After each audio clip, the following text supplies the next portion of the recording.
আমি এখন আপনাদেরকে যে ঘটনা শোনাবো, এই ঘটনা গত মাসের, এবং যেই পরিবারের ঘটনা, এই পরিবারটা বাংলাদেশে থাকে না। এবং পরিবারের মূল যিনি, মানে বাড়িওয়ালা যিনি, তিনি বাংলাদেশে থাকেন এবং পরিবারের বাকি সবাই দেশের বাইরে থাকেন। এবং ঘটনা অদ্ভুত, এবং অদ্ভুতের সাথে আরো একটা ব্যাপার হচ্ছে কি, যে আমি যত সময় যাচ্ছে তত আরো এক ব্যাপারে আরো বেশি জানতে পারছি, যে ব্যাপারটা আমি অত বেশি জানতাম না কখনো। তো যাদের কথা বলছি, তাদের পরিবার থাকতো দেশের বাইরে, বড়লোক থাকতো বাংলাদেশে বাড়িওয়ালা, এবং তাদের বাড়িতে কেয়ারটেকার ছিল, বাড়ির কাজ যারা করে তারা ছিল। বাড়িটা ছিল ঢাকা শহরেরই এমন একটা জায়গায়, একটা অত্যন্ত জনবহুল এলাকা, দুইতলা বাড়ি, এবং দুইতলা বাড়ির তিন দিকে, মানে বাড়ির পেছনে ডানে এবং বামে বহুতল ভবন। তো ভদ্রলোক, ওই বাড়িতে যিনি ছিলেন বাড়িওয়ালা, তিনি একদিন অসুস্থতা অনুভব করলেন, বাইরে বের হলেন, হাসপাতালে গেলেন কেয়ারটেকার সহ, এবং তিনি সেখানে মারা যান। মানে তিনি এতটা বেশি নিজেকে আইসোলেট করে রেখেছিলেন সবার কাছ থেকে, ওই কেয়ারটেকার হোক বা অন্য কেউ হোক, তাদের কোনো অ্যাক্সেস ছিল না ওই বাড়ির ভেতরে ঢোকার। তিনি কাউকে বাড়ির ভেতরে ঢুকতে দিতেন না। তিনি মারা যাওয়ার পরে পরিবার ইমিডিয়েটলি বাংলাদেশে ফেরত আসতে পারেনি, কারণ অনেকগুলো ব্যাপার থাকে। লাশ ঘরে তার লাশ ছিল ফ্রিজিং অবস্থায় 16-17 দিন, এবং এই 16-17 দিন যখন তার লাশ ফ্রিজিং অবস্থায় ছিল, পরিবারের সদস্যরা রাত্রেবেলা স্বপ্নে শুধু একটা জিনিসই দেখত, যে মানে তাদের বাড়িটা এবং বাড়ির সামনে তাদের বাবা দাঁড়ানো, একটা অন্ধকার পরিবেশ, যে পরিবেশটা মানে রাতকে বোঝাচ্ছে না, কিন্তু কেমন যেন একটা গুমোট অন্ধকার পরিবেশ, এবং তাদের বাবার চেহারাটা মলিন। এই 17 দিন আর কি, এই 16-17 দিন। তো তারা যখন ঢাকায় ফিরে এলো, লাশ দাফন করা হলো। লাশ দাফন করার পরে তাদের যে মা, মানে এই বাড়িওয়ালার যিনি স্ত্রী, তিনি স্বপ্ন দেখতে শুরু করলেন। লাশ দাফন দেওয়ার পরে তিনি স্বপ্ন দেখতে শুরু করলেন তার স্বামী একেবারে উলঙ্গ অবস্থায়, তার শরীরে বড় বড় পশম, যে পশমগুলো লম্বা হওয়ার পরে বাঁকিয়ে গোল হয়ে গেছে, এরকম লম্বা লম্বা গোল গোল পশম তার শরীরে, তার সমস্ত শরীরে। এবং সে কখনো ছাদে, কখনো বাড়ির নিচে, কখনো অন্য বাড়ির কোনো গ্রিল ধরে, মানে বিশ্রী অবস্থায় সে ঝুলে আছে উল্টো হয়ে। লাশ দাফন করার পর থেকে তিনি কিন্তু এরকম স্বপ্ন দেখতে শুরু করলেন। বলে রাখা ভালো যে এই যে বাড়িটা, ভদ্রলোক যে তালা দিয়ে বেরিয়েছিলেন হাসপাতালে যাওয়ার জন্য, ওই যে তিনি তখন বেরিয়েছেন, ওইটুকুই মানে হলো, ওই বাড়ির তালা কিন্তু আর খোলা পড়েনি উনি মারা যাওয়ার পরে। তো তারা আর ওই বাড়ির তালা তখন আর খোলেননি, চলে গেলেন তারা বিদেশে, কারণ চলে যেতে হবে তাড়াতাড়ি। এবং সেইখানে থাকা অবস্থায় তারা ডিসাইড করলেন যে তারা এই বাড়িটাকে ডেভেলপারের কাছে দিয়ে দিবেন, এবং ডেভেলপার কোম্পানির সাথে তাদের যতই বেশি মানে চুক্তির যে সময়টা ঘনিয়ে আসে, বা মানে চুক্তি যে তারা করবে এমন কোনো কিছু, কোনো না কোনো কারণে সেটা হচ্ছে না। আজগুবি সব কারণ, মানে কখনো বাড়ির জমির কোনো দলিল ঠিকভাবে মিলছে না, বা কোনো পর্চা মিলছে না, এইটা হচ্ছে বা ওইটা হচ্ছে। কখনো কখনো সিলি সিলি কিছু ব্যাপার দেখা দিতে শুরু করলো। মানে মূল কথা হচ্ছে যে ডেভেলপারের সাথেও তাদের ডিলটা হচ্ছিল না। তারা ডেভেলপার চেঞ্জ করছিল, তারপরও হচ্ছিল না। তো সেইখানে থাকা অবস্থায় কিন্তু মানে বাড়িওয়ালার স্ত্রী, মানে বাড়িওয়ালা তো মারা গিয়েছেন, বাড়িওয়ালার স্ত্রী কিন্তু খুবই খুবই হাজগবি স্বপ্ন দেখছেন তখনও। তো তাদের খুব তাড়াহুড়া ছিল বিধায় তারা তো চলে গিয়েছিল স্বামীকে দাফন করে, মানে ভদ্র মহিলা। তো তারা ফিরে আসেন মাসখানেক পরে তারা ফিরে আসেন। তাদের মূল উদ্দেশ্য ছিল যে মানে বাবা তো মারা গিয়েছেন, মানে বাড়িওয়ালা তো মারা গিয়েছেন, তো বাড়িওয়ালা মারা যাওয়ার মানে মানুষজন একটু, এটাকে কি বলে, কুলখানি ব্যবস্থা বা আয়োজন করার জন্য। তো কুলখানির জন্য যে আয়োজনটা তারা করবেন, সেই আয়োজনের পূর্বে তারা এই বাড়িতে আসেন সবাই বাড়িটাকে দেখার জন্য। এবং ওই তালা মারাই কিন্তু ছিল। যখন ভদ্রলোক সুস্থ অবস্থায় বা অসুস্থ অনুভব করছিলেন বিধায় বেরিয়ে এসেছিলেন, ওই সে তালা মারাটা। তো তারা তালা খুলে ভেতরে প্রবেশ করলেন। এখন ভেতরে প্রবেশ করার পরে ভেতরে যেরকম গুমট গন্ধ থাকবে কোনো কিছু পচে মরে গেলে, এবং সেটা সেইখানে দীর্ঘ সময় যদি থাকে, এবং আপনি যখন অনেকদিন পরে ভেতরে ঢুকবেন তো গুমট গন্ধের সাথে সেই শুটকি টাইপের একটা গন্ধ পাবেন আপনি, ওই রকম একটা গন্ধ। তো নিচতলা কোনো কিছু না, নিচতলা পুরোপুরি সব সে আগের মতো, শুধুমাত্র ধুলোর আস্তরণ পড়ে গেছে সবকিছুর উপরে। তো বাড়িওয়ালার বড় ছেলের বউ, তিনি ভেতরে সিঁড়ি দিয়ে যেহেতু দোতলায় ওঠা যায়, ভাইটা দোতলা বাড়ি, তো ভেতরে সিঁড়ি দিয়ে দোতলা তিনি যখন উঠতে যাবেন সিঁড়ির ওইখান থেকে তিনি পড়ে যান। সর্বপ্রথম তিনি চিৎকার দিয়েছিলেন এবং সিঁড়ি থেকে তিনি গড়িয়ে নিচে পড়েন এবং খুব ভালোভাবে আহত হন। ওই সময় যখন তিনি পড়ে যাচ্ছেন সিঁড়ি বেয়ে বেয়ে, কয়েকজন তো দেখলো যে তিনি সিঁড়ি বেয়ে বেয়ে পড়ছেন, কিন্তু উপরে দোতলা না মারাত্মক রকমের দুপ দুপিয়ে দৌড় দেওয়ার শব্দ এলো, মানে দুপ দুপ দুপ দুপ করে। তিনি কিন্তু পড়ছেন নিচে ওই অবস্থাতে, কিন্তু এখন তিনি নিচে পড়ছেন, সবাই তাকে নিল, উদ্ধার করলো। এদিকে কেয়ারটেকার যে সে আজ করতে পেরেছে ঘটনা মনে হয় সুবিধার না। বড় বউকে হাসপাতালে নিয়ে ভর্তি করানো হলো। বড় বউ হাসপাতালে নিজের সেন্স ফেরার পরে সে বলছিল যে সে যখন দোতলায় উঠে স্বাভাবিকভাবেই তো তার মাথা ডান দিকে ঘুরবে, নিচতলা থেকে বাঁকা হয়ে সিঁড়িটা উপর দিকে উঠেছে। তো সোজা তো সে তাকিয়ে দেখতে পাচ্ছিল একটা দরজা, কি দরজা আবার ওই পাশে কি আছে সেটা সে জানে না, কারণ দোতলা ওইখানে যে কোনো দরজা থাকার কথা সেটা তার মনে নেই। এই বাড়িতে তারা ছিল বিয়ের পরে, কিন্তু দোতলায় সিঁড়ি বেয়ে ওঠার সময় একদম নাক বরাবর কোনো দরজা কখনই পড়েনি। তো সে দরজা দেখলো, পর মুহূর্তে তার মাথা ডান দিকে ঘুরলো এবং ডান দিকে ঘোরার সাথে সাথেই সে বাবাকে দেখতে পায়, মানে বাড়িওয়ালাকে। বাড়িওয়ালা তার দিকে দৌড় দিয়ে এসছে তাকে ধরার জন্য, চাপটে ধরার জন্য, এবং তার চেহারাটা খুব ভয়ঙ্কর। তিনি বুঝাতে পারবেন না, মৃত মানুষ তাকে দাপিয়ে এসে ধরার জন্য চেষ্টা করেছে। তো তিনি যখন পড়ে যান তখনও তার খেয়াল ছিল কয়েক মুহূর্তের জন্য যে ওই দোতলা থেকে একেবারে নিচের দিকে তাকিয়ে আছে তার শ্বশুর, মরা শ্বশুর, বিশ্রীভাবে। তার রূপ কেমন জানি খুব ভয়ঙ্কর। এখন এই কথার পরে তার ছেলে, বড় ছেলে আবার বাড়িতে ফেরত আসে। কেয়ারটেকার সহসে উপরে উঠে, কেয়ারটেকার তো উপরে উঠবে না, কেয়ারটেকার বারবার তার হাত ধরে বলছিল যে আপনি চান না, কিন্তু কেয়ারটেকার সাহসে যখন উপরে উঠে সে বাস্তবে দেখতে পায় যে যে বাড়িতে তারা বেশ কয়েকদিন ছিল, মানে বেশ কয়েক বছর একসাথে তো ছিল, 10, 12, 15 বছর বিদেশে যাওয়া আসার পর আগে থেকেই তো দোতলার সমস্ত কিছুর পরিবর্তন। ঘরের ভেতরে একটা গাছ, ঘরের ভেতরে গাছ, গাছের গোড়া নেই। খুব ঠান্ডা মাথা আমার কথা শুনুন, গাছের কোনো গোড়া নেই, গাছ ফ্লোর থেকে বেরিয়ে এসছে। যে গাছ, এই গাছ অনেকটা ঝোপালো গাছ, মনে করুন যে একটা জবা গাছ যতটুকু হবে অতটুকু। এই ঘরের ভেতরে সেই গাছ, এবং দেয়ালে অদ্ভুত রকমের কিছু দৃশ্য আঁকা, শয়তানের কেমন এক ধরনের প্রতিমূর্তি আঁকা, কেমন জানি মানে বিভিন্ন রকমের জীবজন্তুর মূর্তি আঁকা, মানে রূপ আঁকা। আর ফ্লোরে কয়েকটা খুলি পড়ে রয়েছে, মানুষের খুলি না, এই খুলি কিসে তারা তাও জানে না, কিন্তু প্রাণীদের খুলি।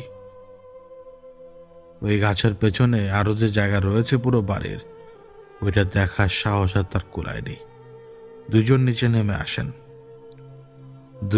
নেমে আসেন এবং কেয়ারটেকার পরামর্শ দেন যে জলদি জলদি হুজুর নিয়ে আসার। তো জলদি যখন হুজুর নিয়ে আনা হলো, হুজুর এসে তার মতো তিনি তা করলেন। তিনি পরামর্শ দিলেন গাছ কেটে ভেতরে সবকিছু পরিষ্কার করে ফেলতে। গাছ কাটার জন্য তো লোক পাওয়া যাচ্ছে না, কারণ ফ্ল্যাটের ভেতরে যে গাছ কাটবেন আপনি, এটা বাইরে যে কাকে বলবেন? নিজেদের ভেতরেই তো করতে হবে। তো নিজেদের ভেতরেই লোক পাওয়া যাচ্ছে না, আর কেয়ারটেকার তো করবেও না। তো বড় ছেলেই ডিসাইড করে এই অবস্থাতে, মানে তখন কুলখানির আয়োজন চলছে একদিকে, আর বড় ছেলে আর অন্যান্য কিছু লোকজন মিলে এই ফ্ল্যাটে কি হচ্ছে তা বোঝার চেষ্টা করছে, মানে ফ্ল্যাট না বাড়িতে। এখন বড় ছেলে যখন ওই গাছ কাটতে যাবে, তার হাতে দা ছিল, কিন্তু তার কেন জানি মনে হচ্ছিল সে যদি গাছে কোপ মারে সে কোপ তার ঘাড়ে পড়তে পারে। সে এমন একটা ইমেজ দেখতে পাচ্ছিল, এমন একটা মুহূর্ত নিজের চোখে দেখতে পাচ্ছিল হঠাৎ, যে গাছের গোড়া, মানে গাছ সে বাম দিক হাত দিয়ে ধরেছে, গাছের গোড়াটা বাঁকা হয়ে গেছে, ওই জায়গায় তো সে দা দিয়ে কোপ দিবে। তো সে দেখতে পাচ্ছে যে সেই তার ভাইয়ের মাথা কাত করে ধরে রেখেছে। ছোট ভাই, বোনও রয়েছে তাদের।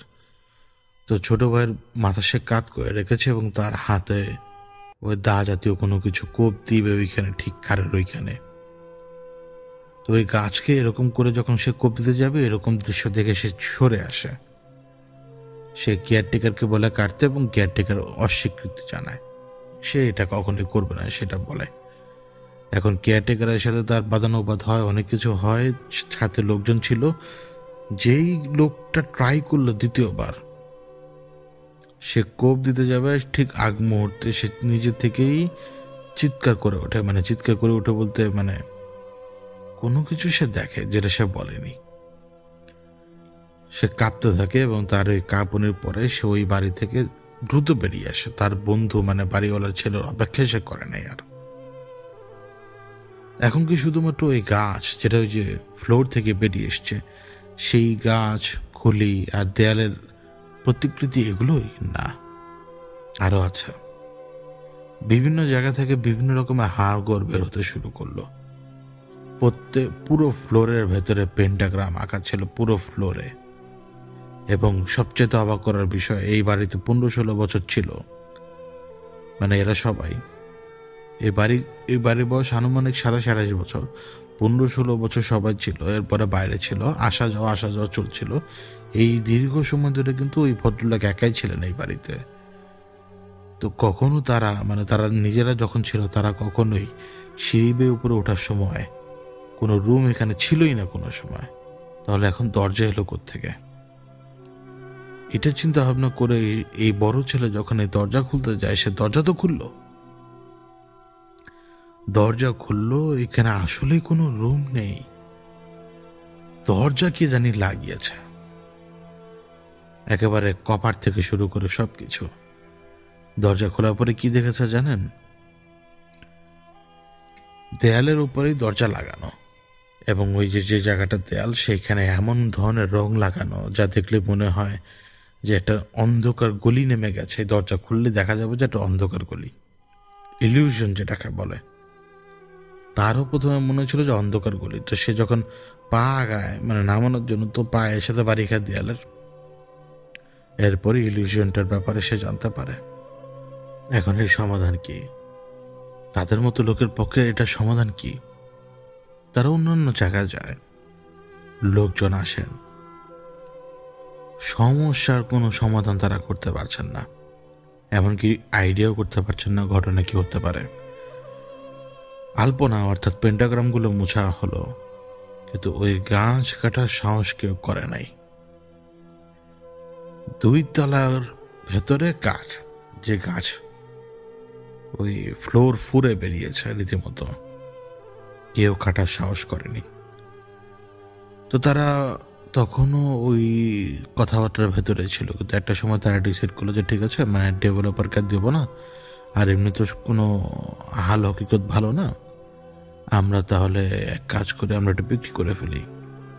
এখন তার বিক্রিও করতে পারছে না, একই রকম সিচুয়েশন। এখন ভেতরে তো মানুষজন দেখতে যাবে, এখন কতক্ষণ ভেতরে মানুষজনকে আপনি না দেখিয়ে রাখতে পারবেন? এবং যারা কিনবে তারা তো আর বাড়ি ভাঙার জন্য সবসময় যে কিনবে তাও না, নতুন বাড়ি উঠাবে সেই কারণেও যে অনেকে কিনে তাও না। তো তাদের সেইখানেও সমস্যা দেখা দিতে শুরু করলো স্বাভাবিকভাবেই। এখন গাছটা না কাটলে হচ্ছে না।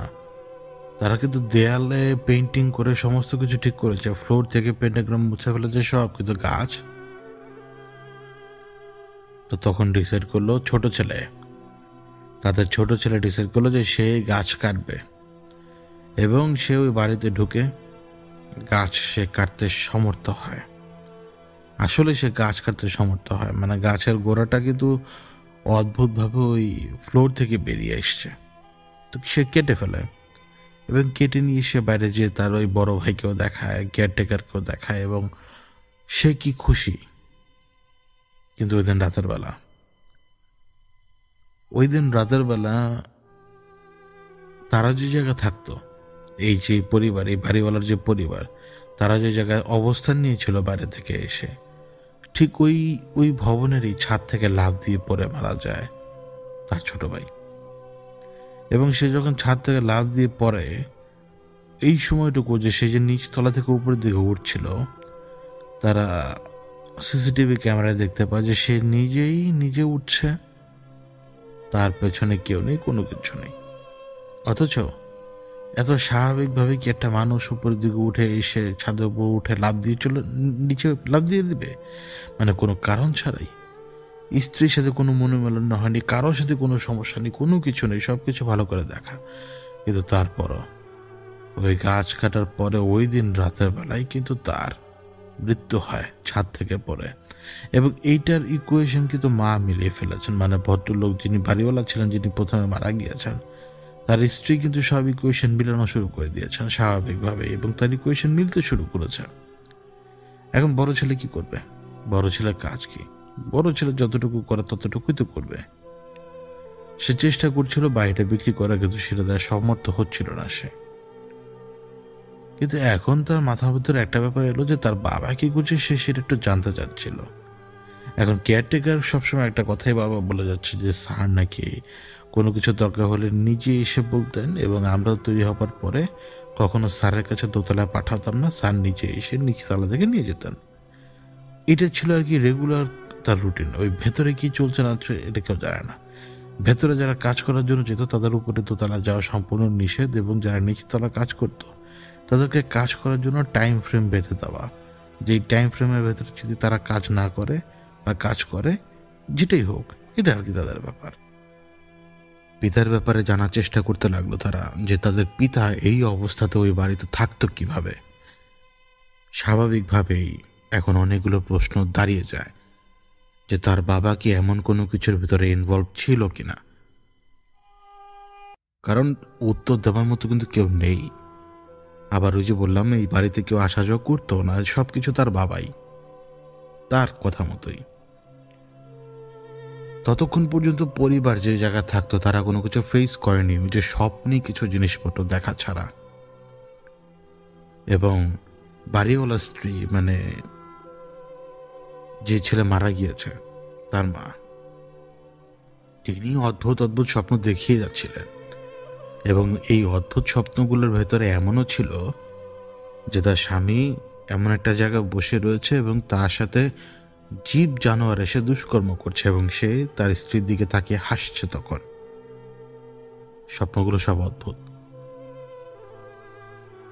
তো তারা একজন হুজুরে শরণাপন্ন হয়। এই সময়টুকুর ভেতরে আমার সাথে তাদের কথা হচ্ছিল, কিন্তু তারপরও তারা শরণাপন্ন হয়। এবং সেই হুজুর সেই বাড়িতে যখন প্রবেশ করেন, তিনি পুরো বাড়ি দেখেন, সাথে লোকজন ছিল, সবাই ছিল। পুরো বাড়ি দেখার পরে তিনি একটা অবজারভেশন দিলেন যে আপনার বাবা এই বাড়িতে সেরেকি কোনো কর্মকাণ্ড করেছে, এবং এই সেরেকি কর্মকাণ্ডের কারণে এই বাড়ির উপরে জিনের নজর পড়ে গেছে বা জিনের আস্তানা গেড়ে গেছে। এখন এর থেকে আপনাদের উদ্ধার উপায় তিনি কিছু দিয়ে দিলেন, কিন্তু সমস্যার সমাধান হচ্ছে না। তার সাথে নতুন করে কিছু ব্যাপার যুক্ত হলো। এবার ধীরে ধীরে ধীরে ধীরে এই যে বড় ছেলে, বাড়িওয়ালার বড় ছেলে, সে পজেশনের শিকার হতে লাগলো। তার নিজের খেয়ালই থাকে না যে সে কখন পজেসড হয়ে যাচ্ছে। প্রথম ইনসিডেন্টটা ঘটে একদিন রাতের বেলা। বাইরে থেকে সে আসে, ক্লান্ত ছিল, স্ত্রী আর বেশি কথাবার্তা বলেনি, না খেয়ে সে শুয়ে পড়ে। সে উঠে বসে আছে কখন তার স্ত্রী সেটা জানে না। তার স্ত্রীর ঘুমটা ভাঙে তার স্বামীর কথাতে, এবং তার স্বামী অদ্ভুত অদ্ভুত রকমের কথা বলছে, যে কথাগুলো আমাকে এড়িয়ে যেতে হবে এখন। এই অদ্ভুত অদ্ভুত কথাগুলোর মাঝখানে সে মাঝে মাঝে উত্তর, তারপরে কিছু সাংকেতিক কথাবার্তা, তারপরে আবারও কিছু সাংকেতিক কথাবার্তা, তারপরে সে তার স্ত্রীর দিকে তাকিয়ে তার স্ত্রীর যে মায়ের যিনি মা হবেন তার নাম ধরে কথা বলতে লাগলো। এটা কিন্তু প্রথম রাতের কথা। যখন ভোরকে যে সে তার স্বামীকে জড়িয়ে ধরল, মানে অনেকটা সে যেন ঘুমিয়ে পড়ার মানুষের মতো। সেন্স কিন্তু চলে যায়নি, মানে সে ঘুমিয়ে পড়েছে। তো আশপাশ থেকে লোকজন ডেকে আনা হলো, মানে ছেলের মাকে, এবং অন্যান্য আত্মীয় স্বজন তো আছেই। তো তাকে আবার জাগানো হলো, সে বলতে পারবে না ঘটনা কি। এখন প্রথম দিনের রাতের ইনসিডেন্টটাকে তারা ধরে নিল, যেটা ভয় পেয়ে গেছে সে। কারণ প্রত্যেকটা মানুষ জানে যে ওই ওই বাড়িতে সমস্যা আছে। এখন যত বেশি ওই বাড়িতে আসা যাওয়া করবে কেউ, তা তত বেশি ইফেক্ট দেখা দেবে। এটা কিন্তু ওই হুজুর বলে দিয়েছিল। পরের দিন সন্ধ্যার আজানের কিছু সময় আগে ওই ফ্ল্যাটের 3 জন মানুষ ছিল, 3 জনই কিন্তু স্ত্রী। বাড়িওয়ালা যিনি মারা গিয়েছেন তার স্ত্রী, বড় ছেলের বউ, এবং ছোট ছেলে যে মারা গিয়েছে তার স্ত্রী। এই 3 জন মহিলা বাড়িতে। বড় ছেলের স্ত্রী সে ওই সময় শুয়েছিল, ঘুমানোর চেষ্টা করছিল কোনো কারণে। প্রথমে একটা ধাক্কা লাগে তা ঠিক বেডের নিচ থেকে, যে কেউ হয়তো জোরে ধাক্কা মেরেছে। তার মনে হলো যে ঘুমের যে একটা ঝাঁকি আমরা খাই না ঘুমাতে গেলে, ওই ঝাঁকিটা তার লাগলো। কিন্তু পর মুহূর্তে আবারও ধাক্কাটা আসে। এবার কি তার কিছু সময়ের ভিতরে আজান দেবে। ধাক্কাটা যখন আসে তো সে আতঙ্কিত হয়ে উঠে বসে। মানে তার নজরই যায় খাটের পাশে, মানে বিছানার পাশে, যেদিক দিয়ে সে নামবে, এবং ওইখানে একটা মাথা দেখা যায়। কপাল, চোখ এবং নাক। চোখে কিন্তু সুরমা দেওয়া বা কাজল দেওয়া, এবং চোখ আমাদের সাধারণ মানুষের চোখের মতোই, কিন্তু একটা তফাৎ, চোখের মণি অনেকটা প্রাণীদের মতো লম্বা একটা দাগ থাকে না প্রাণীদের চোখে মাঝে মাঝে, যে তারা ওই চোখ দিয়ে শিকারকে দেখে। অনেকটা সরীসৃপের যেরকম চোখ হয় ওই রকম চোখ, মানে মণিটা সাদা অংশ রয়েছে। এবং তাকে দেখে কয়েকবার চোখের পলক ফেলল। হাসিটা যে এসছে, হাসিটা তো কপালে একটা ভাঁজ ফেলে আমাদের চোখের পাশে। এইটুকু সে দেখলো। লাভ দিয়ে সে চিৎকার করতে করতে পরে পর্যন্ত গিয়েছে। সবাই ছুটে আসলো, মাগরিবের আজান দিয়ে দিয়েছে। তার কান্না কেউ থামাতে পারছে না। আতঙ্কিত এই মহিলার কান্না কেউ থামাতে পারছে না। তো ওই আতঙ্কিত অবস্থাতে ভেঙে চুরে যতটুকু পেরেছে এতটুকুই বলেছে সে। ওই হুজুরের সাথে যোগাযোগ করা হলো তখনই, মানে নামাজের পর পর। হুজুর ফোনে দোয়া দুরুদ পড়ে কি করলেন আমি নিচেও যাই না। তিনি ফোনে নাকি তাকে দোয়া দুরুদ পড়ে ছেড়ে দিয়েছেন। ওই দিন রাতের বেলা এখন স্বামী তো এলো। স্ত্রী তো আতঙ্কে পা মেলতে পারছে না আতঙ্কে, কারণ আতঙ্ক তাকে এমনভাবে ছেয়ে গেছে, সে যে দিকেই যায় ওই দিকেই তার শুধুমাত্র এই নাকের অংশটুকু সহ উপরের অংশটুকু সে দেখতে পায়, মানে ভয়ের কারণে। এখন স্বামী সহ সে শুয়ে আছে, কখন ঘুমিয়ে গেছে আতঙ্কিত অবস্থায়। তার স্বামীর ঘুম ভাঙে। এবার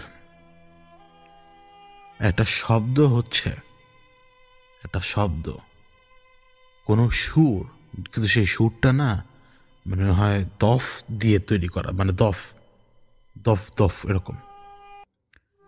ওই শব্দে যখন তার ঘুম ভাঙে,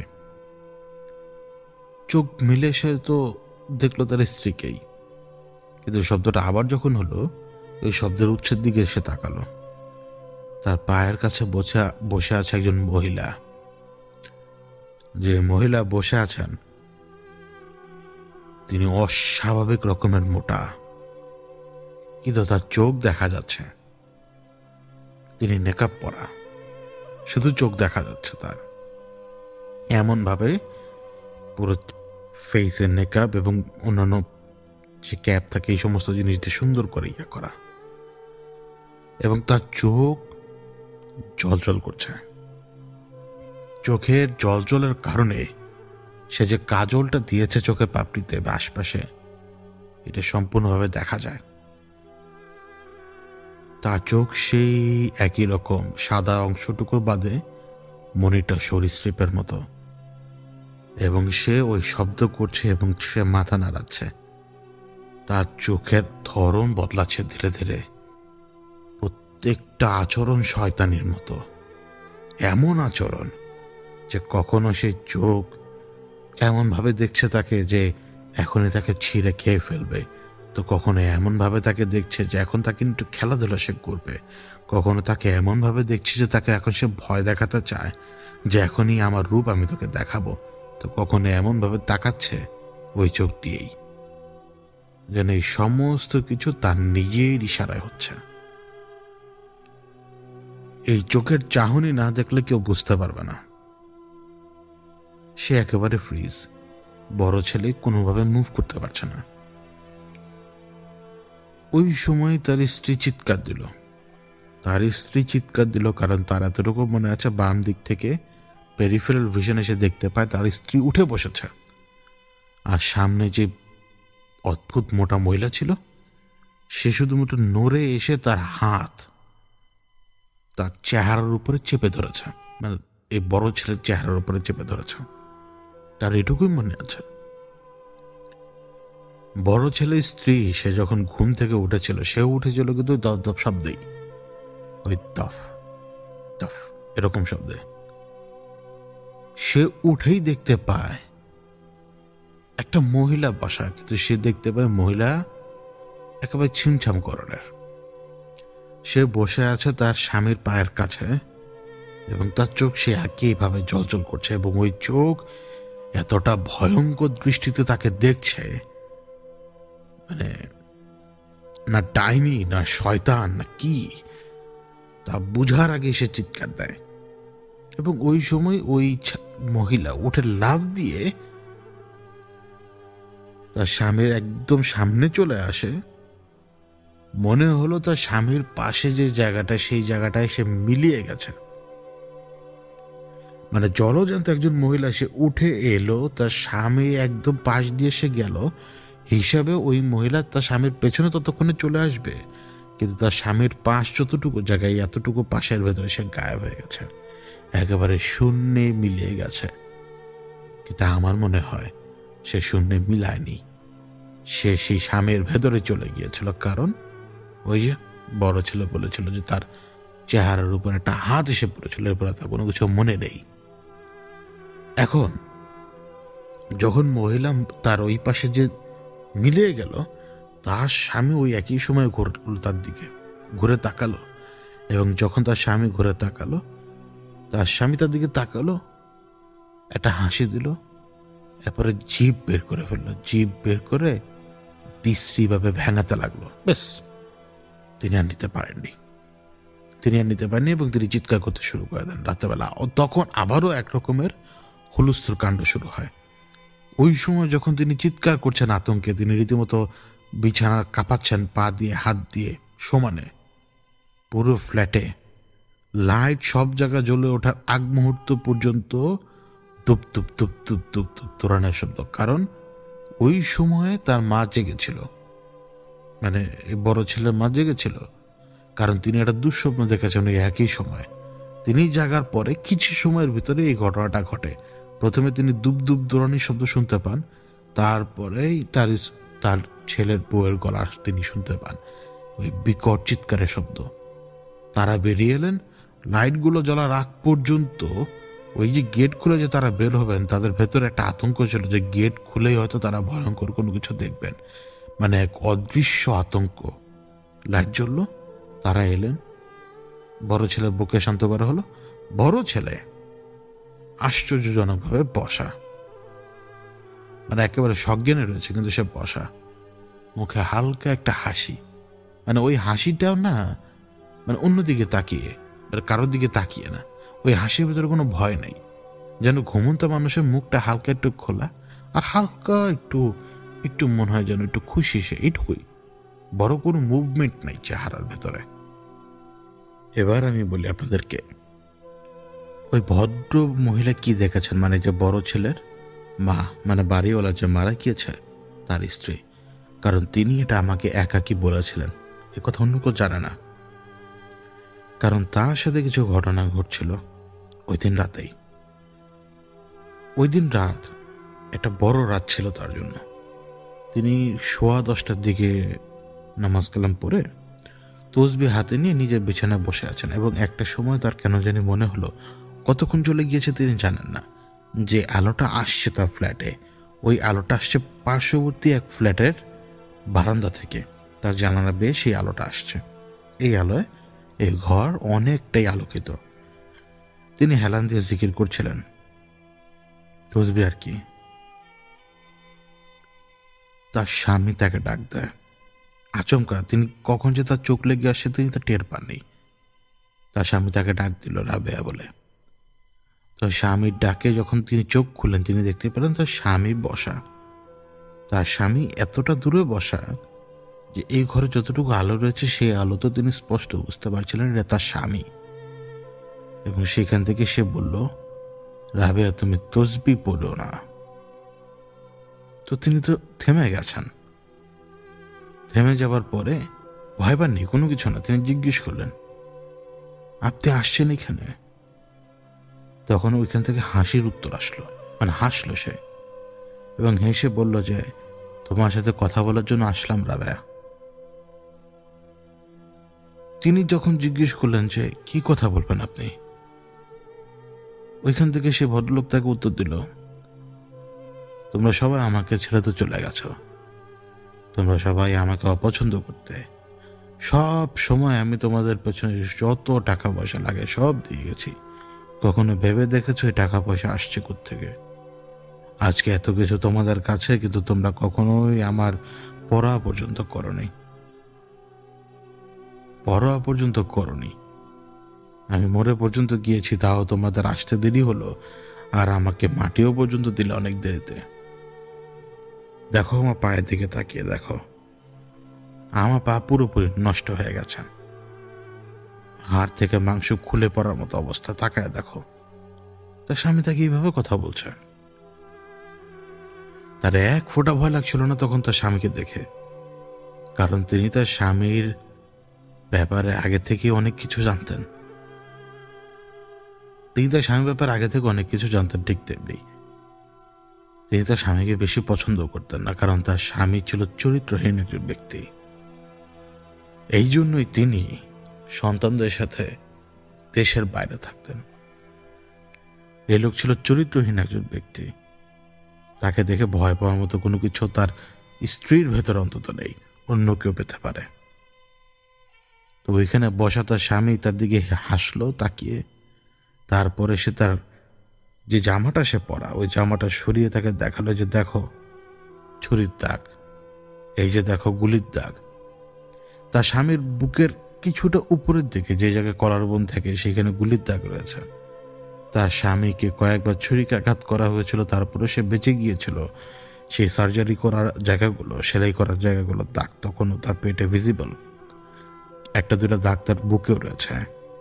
এই দাগগুলো সে তার স্ত্রীকে দেখাচ্ছে, কিন্তু আজকে এই দাগগুলো কেমন জানি জীবন্তভাবে পচা, এবং সেই পচা জায়গাগুলোর উপরে সে আঙ্গুল নাড়াচ্ছিল তার স্ত্রীর দিকে তাকিয়ে। তিনি জিজ্ঞেস করে বসলেন, মানে ওনার স্ত্রী, যে তুমি ওই বাড়িতে কি করছো? এতগুলা দিন কি করছো? ওইখান থেকে তার স্বামী হাসলো, এসে বলল, তার পুজো করছি এতদিন, যার পূজা আমি সেই শুরু থেকে করে আসি, যার পূজা করে আমি এত কিছু কামাই করলাম, তার পুজোই তো করলাম, তার পুজোই আমি করে গিয়েছি, আর তোমাদেরকে সব সময় যা দরকার পড়ে গেছে দিয়ে গেছি, এটাই তো আমার কাজ। তখন রাবেয়া বলে বসলেন তাকে যে, হ্যাঁ, তোমার তো কাজ এইটাই ছিল, বিভিন্ন মহিলার সাথে সম্পর্ক, বাচ্চা বাঁধা করো, আর ওই বাচ্চাগুলোকে জায়গায় জায়গায় জায়গায় জায়গায় কি জানি করছো আল্লাহ জানে। তখন তার স্বামী ওইখান থেকে উত্তর দেয়, কি করছি তুমি জানো না? তুমি জানো না? তুমি তো জানো, কিন্তু দেখো, আমাদের সন্তানদেরকে কিন্তু আমি কিচ্ছু করিনি। আমি যা করছি আমাদের জন্যই তো করছি, অন্য কারোর জন্য তা করি নাই। এই যা আজকে এত টাকা পয়সা তোমাদের, এই এত কিছু, এই সমস্ত কিছু তো আমার দেন দেওয়া, আর আমি যার পুজো করছি সেই তো আমাকে দিল। তো তার স্ত্রী তখন তার দিকে থুতু মেরে বলল যে, এই যে তুমি যা পুজো করছো তার পূজা করার ফল দেখো, তোমার দিকে কি অবস্থা, তোমার শরীর পচে গেছে কেন? তোমার শরীর পচে যাবে কেন? তুমি না তাদের পূজা করো, তারা না তোমাকে অমরত্ব দিয়ে রেখেছে, তাহলে মরলা কেন? তুমি মরলা কেন? আবার মরার পরে এখন আবার বলছো যে তোমাকে মাটি দিতে দেরি করেছি আমরা। তুমি না বারবার বলেছিলে যে তুমি অমর থাকবে, তারা না তোমাকে অমর করে রাখবে। ওইখান থেকে তার স্বামী হাসলো, বললো যে, এই যে আমি অমর দেখেই তো তোমার সাথে কথা বলি। তো তার স্ত্রী উত্তর দিল তাকে, তাহলে কেন আমাকে দেখাচ্ছ যে তোমার পা থেকে মাংস খুলে পড়তেছে? ওই সময় তার স্বামী উঠে দাঁড়ায়, তার কাছে এগিয়ে আসে এমন ভাবে যে আসলেই তার রান, উরু, বিভিন্ন জায়গা থেকে মাংস তখন ক্ষয়ে পড়ছে রীতিমতো, যেমনটা কাদা পড়া যায় না, ঠিক তেমন। ভয় তিনি পাননি, তার স্বামীর প্রতি কোনো ভালোবাসা ছিল না কখনোই, ভয় তো দূরের কথা, শুধু ঘৃণা। এবং যখন ঘৃণা থাকে তখন মানুষ ভয় পায় না কাউকে।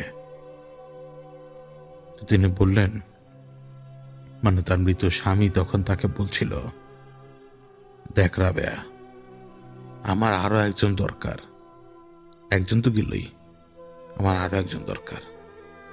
আর তুই জানিস রাবেয়া আমার কাকে দরকার? আমি ওকে নিবই, আর ওকে না নিয়ে আমি যাব না কোথাও। এখন মূল ব্যাপার হচ্ছে যে আর যা কিছু আছে সবকিছু গুছিয়ে নিয়ে তুই চলে যা, তুই সবাইকে নিয়ে চলে যা, শুধু ওকে রেখে যা। তখন তিনি বললেন যে, আমি বেঁচে থাকতে তুমি আমার বড় ছেলেকে নিতে পারবা না, তুমি আমার ছোট ছেলেকে নিয়েছ। তখন এখান থেকে উত্তর দিল, তোর ছোট ছেলে মানে কি, তোর বড় ছেলে মানে কি? পয়দা তো তুই করিস নাই, পয়দা তো আমি করছি তোদেরকে, আমরা দুইজন মিলে পয়দা করছি। এখন আমার ছোট ছেলে গেল কই? তুই যে বারবার বলছিস গেল কই, কই নিয়ে গেছি আমি? ছোট ছেলে অনেক ভালো জায়গায় আছে, এখন আমার বড় ছেলেকে দরকার। আমি তোকে ভালো ভালো বলে রাখি, তুই এখান থেকে চলে যা, তুই আমার ছেলের কাছে যাস না, আর আমার ছেলেকে আমার কাছ থেকে দূরেও তুই রাখতে পারবি না। তখন রাবে আর কি উঠে, মানে আন্টি, তিনি উঠে বললেন যে, তিনি মানে একটা একটা শক্তি রয়েছে তার ভেতরে। তিনি ওই তসবিহ ধরা হাত দিয়ে একেবারে তাকে মানে আঙ্গুল তুলে চ্যালেঞ্জ করে বললেন, আমার আল্লাহ আছে আমার সাথে, তো যত শয়তানি তুই লাগা, তুই আমার এক সন্তান নিয়ে গেছিস, কিন্তু আমার এই সন্তান নিতে পারবি না।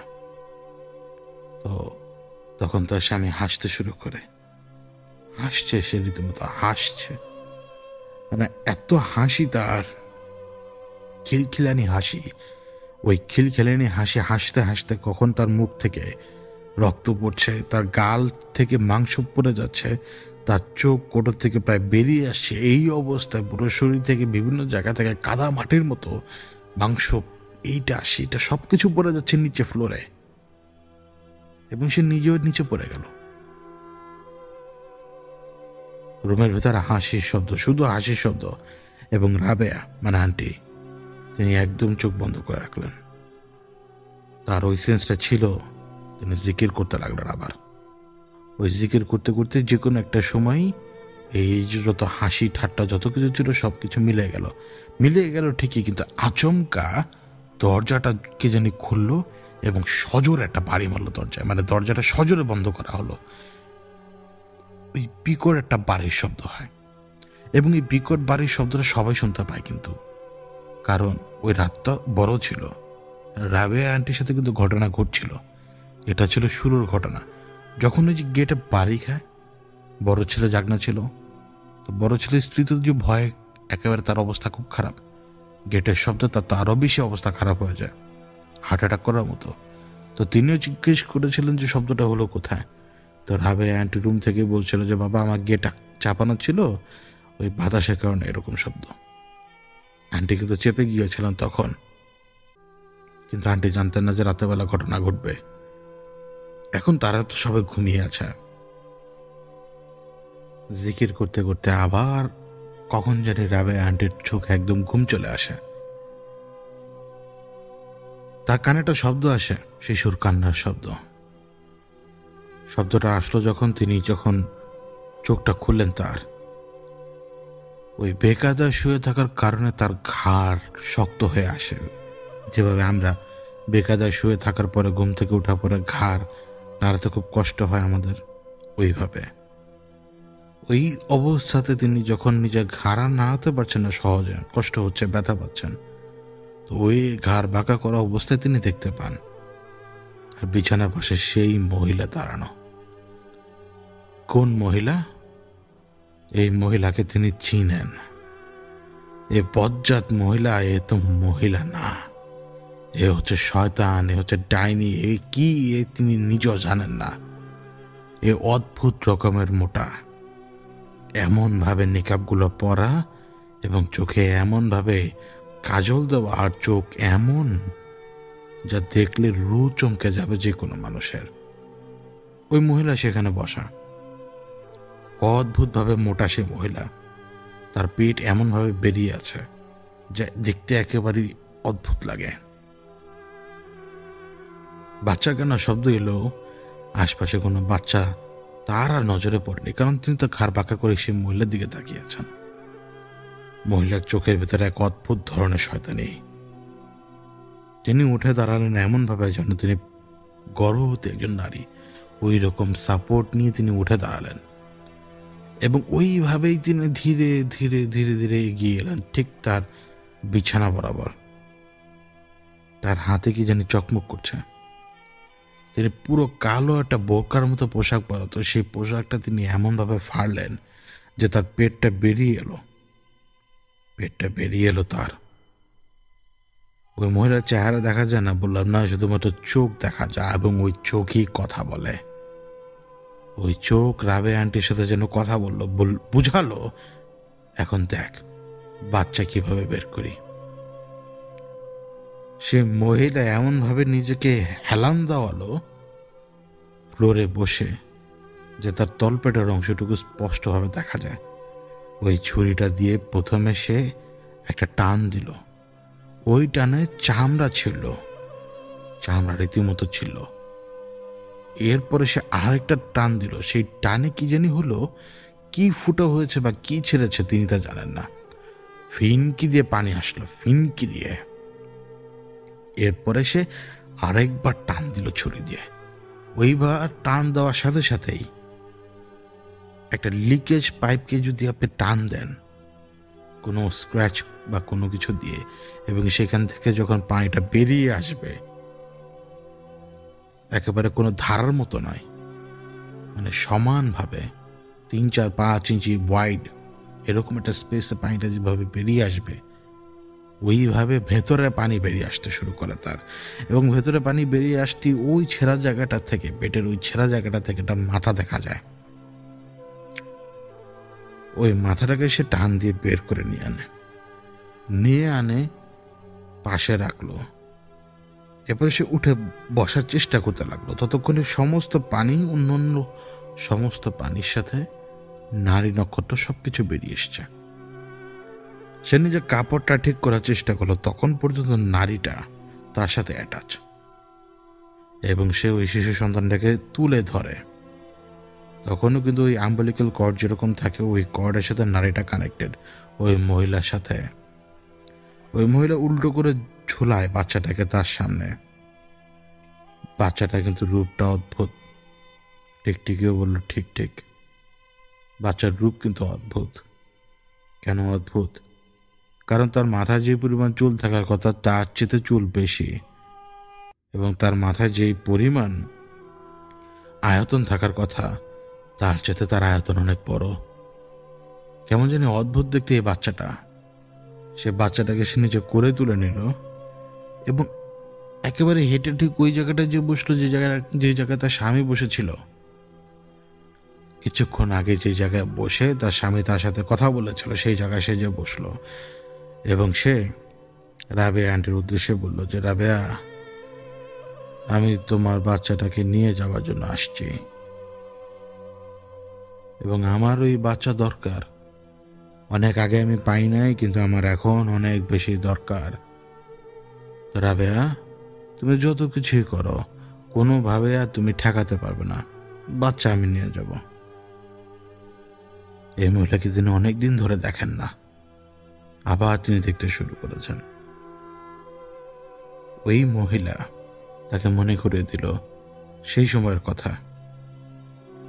এমন একটা সময়ের কথা রাবেয়া আন্টিকে মনে করিয়ে দিল সেই মহিলা, যে সময়টায় রাবেয়া আন্টি তার প্রথম সন্তানকে গর্ভে ধারণ করেছিলেন, তার বড় মেয়েকে।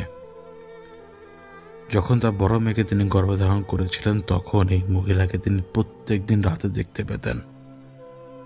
যখন ওই মহিলা তার ধারালো নখগুলো তার পেটের উপরে নাড়াতো, এই রাবেয়া আন্টি কিছু করতে পারতেন না। এই মহিলা অদ্ভুত ভয়ঙ্কর নজর দিয়ে তাকে দেখতো, তার পেটের দিকে তাকাতো। কেমন এক অদ্ভুত কালো নজর, যা আসলে ব্যাখ্যা করা খুবই কঠিন। তার পেটের ভিতরে কেমন জানি করতো। তার স্বামীকে বলেছেন, যাকেই বলেছেন, তার স্বামী এভাবে বোঝাতো যে আমার স্ত্রীর মাথা খারাপ হয়ে গেছে। আর ব্যক্তিগত অবস্থায় যখন থাকতেন তিনি এবং তার স্বামী, তখন তার স্বামী তাকে ধমকাতো, বলতো যে কোনো কথা বলবি না। তার সামনে সাক্ষাৎ এমন একজন বসা যে কোনো মানুষ না, যে তার সামনে বসা সে মানুষ না। রোজ রাতে আসতো এবং রাবেয়া আন্টির পেটের উপরে নখ দিয়ে আঁচড় কাটত।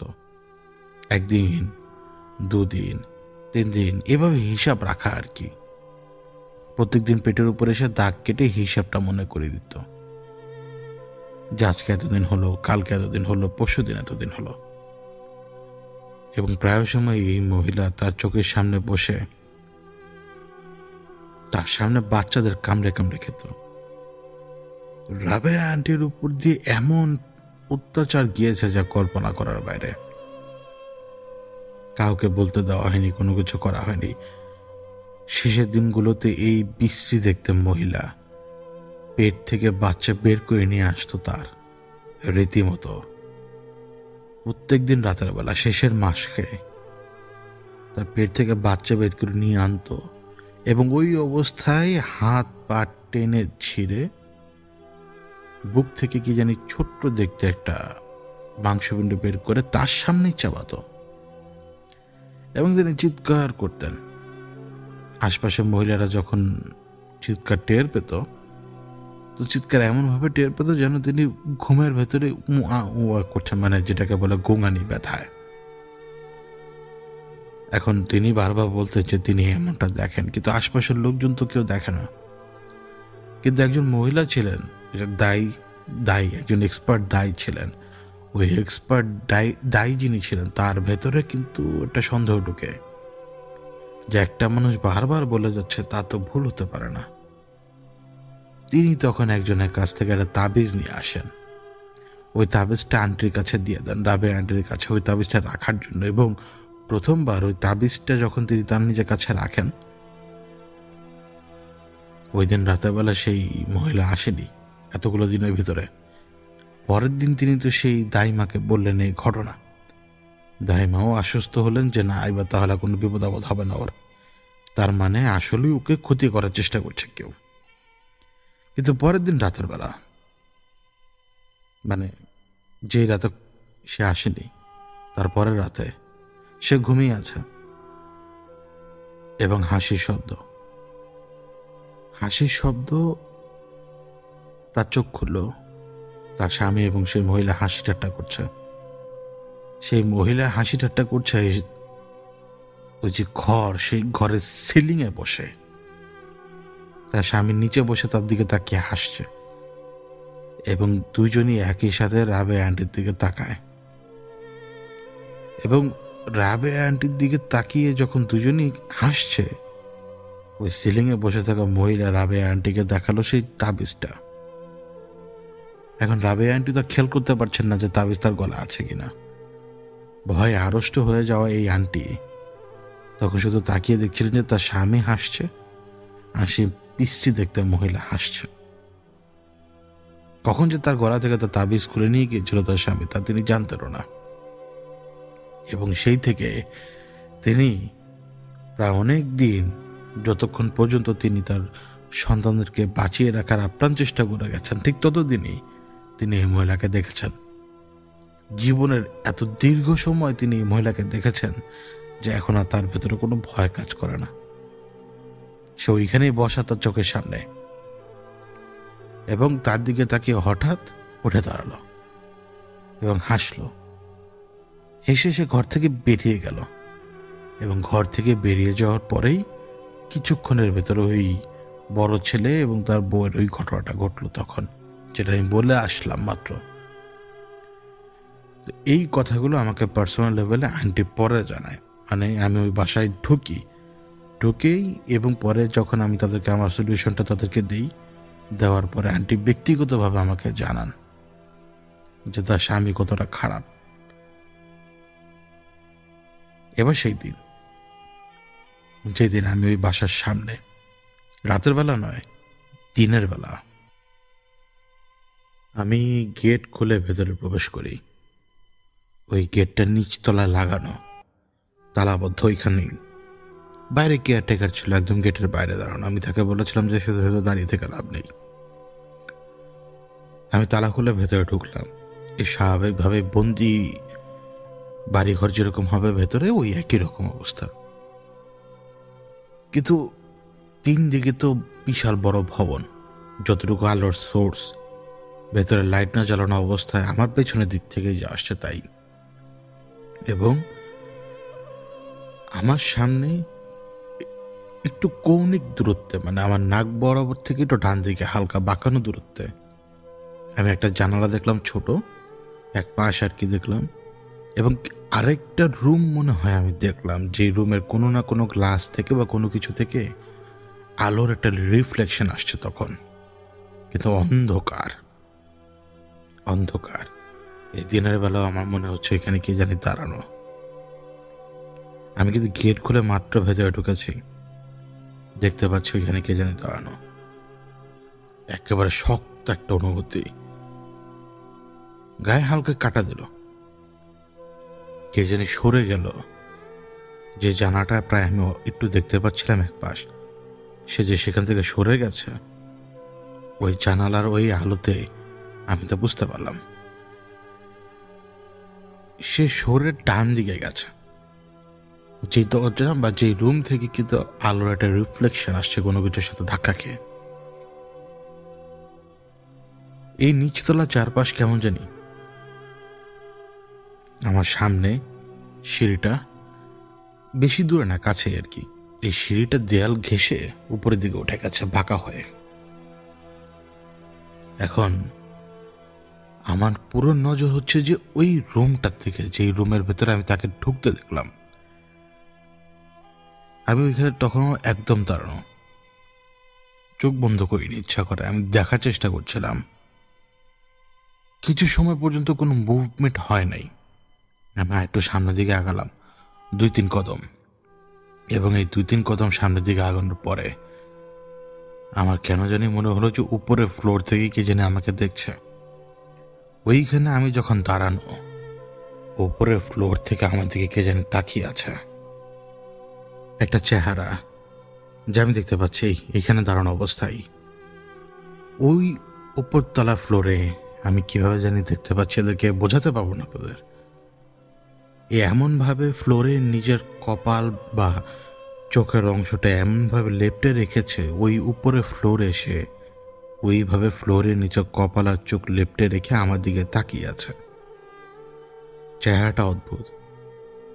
কপালের দিকটা একটু লম্বাটে, গালের পাশগুলো একটু চওড়া, আর থুতনিটা অনেকটা ফানেলের মতো, কিন্তু অনেক বড় বড় চুল। কেন জানি মনে হয় পুরুষ, আবার কেন জানি মনে হয় নারী। শরীরে একটা শিহরণ বয়ে গেল আমার। সে উপর থেকে আমাকে দেখছে, আমার ঘাড়ের ভিতরে কেমন জানি এক অদ্ভুত অনুভূতি লাগছে। ওই সময় মনে হচ্ছে আমার ঘাড়টাকে স্পর্শ করার চেষ্টা করছে, কিন্তু আমার আশপাশে কেউ নেই। ঠিক ওই মুহূর্তে রান্নাঘর থেকে ওই ছায়াটা, যে ছায়াটা ডান দিকে ঢুকে গিয়েছিল, সেই ছায়াটা রান্নাঘরের দিক থেকে আবার বেরিয়ে আসে। একটা মহিলা আমি দেখতে পাচ্ছি। লম্বা, কিন্তু চিকন স্বাস্থ্য তার। তার চোখগুলো কেমন জানি জল জল করছে, কিন্তু আমি ভালোভাবে দেখতে পাচ্ছি না, ভালোভাবে বুঝতে পারছি না।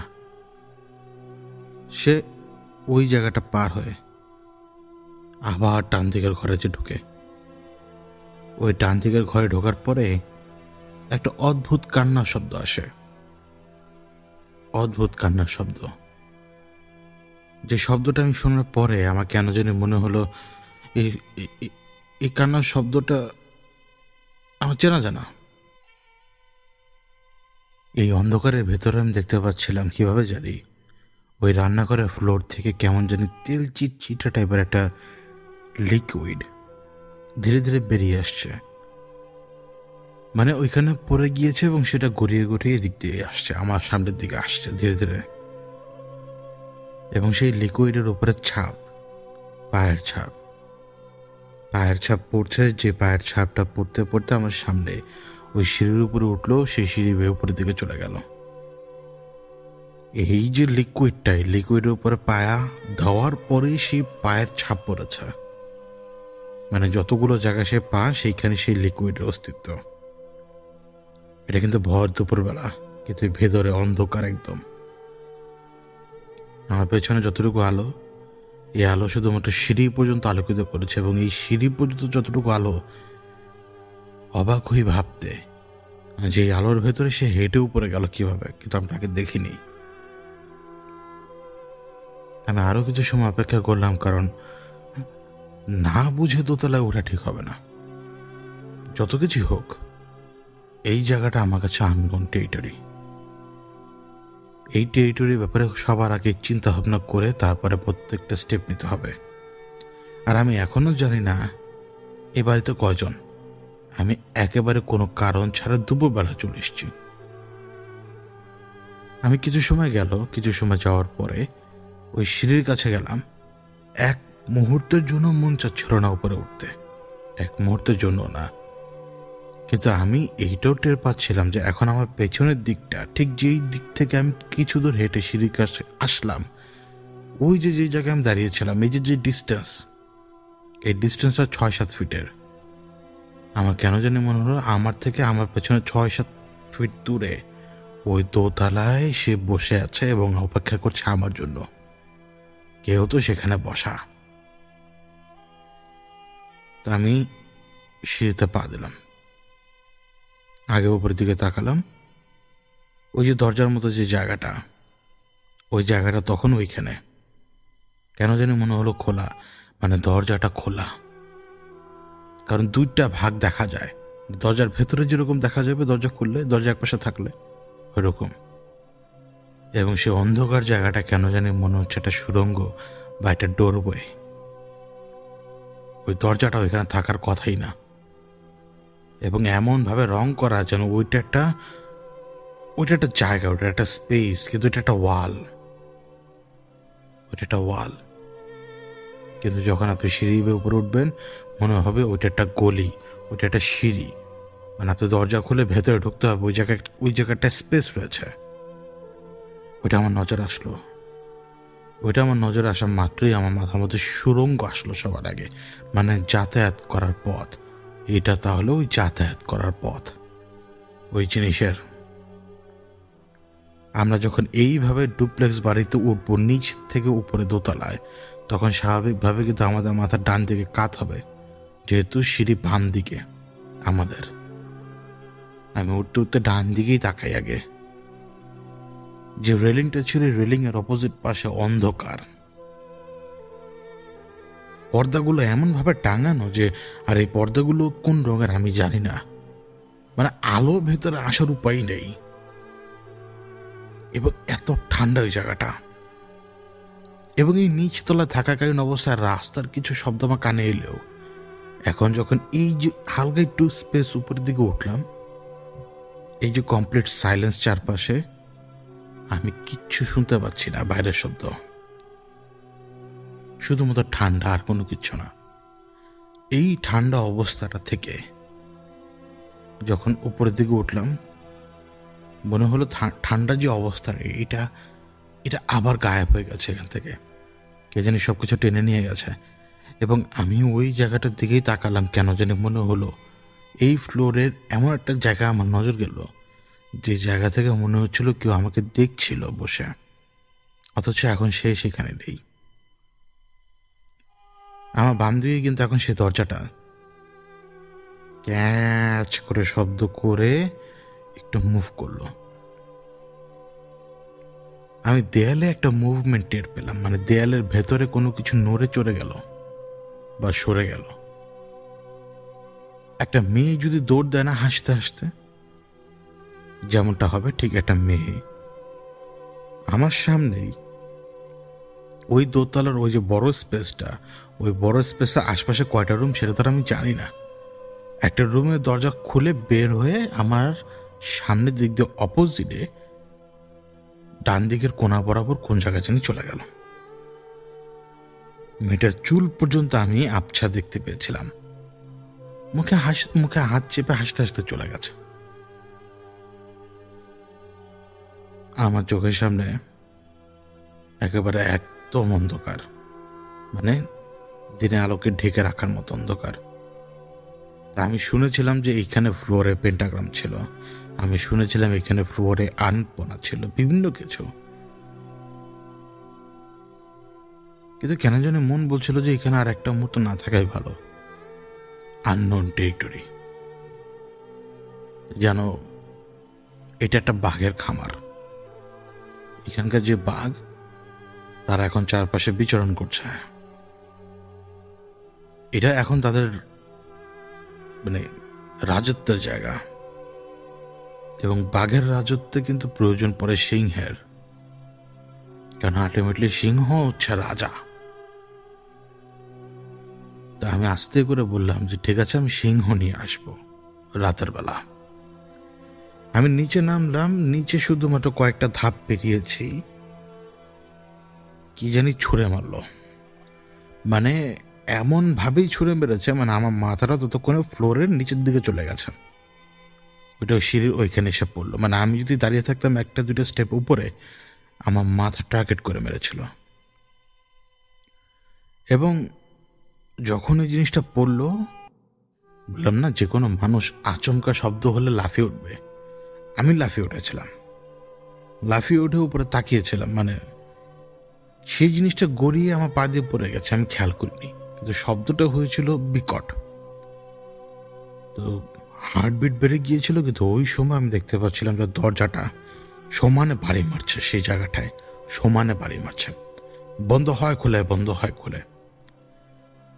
আর আমি একটা আবছা মহিলার মতো চেহারা দেখলাম, আবছা মহিলার চেহারা, ডাইনির মতো। আমি ওই বাড়ি থেকে ভালো মানুষের মতো বেরিয়ে এলাম।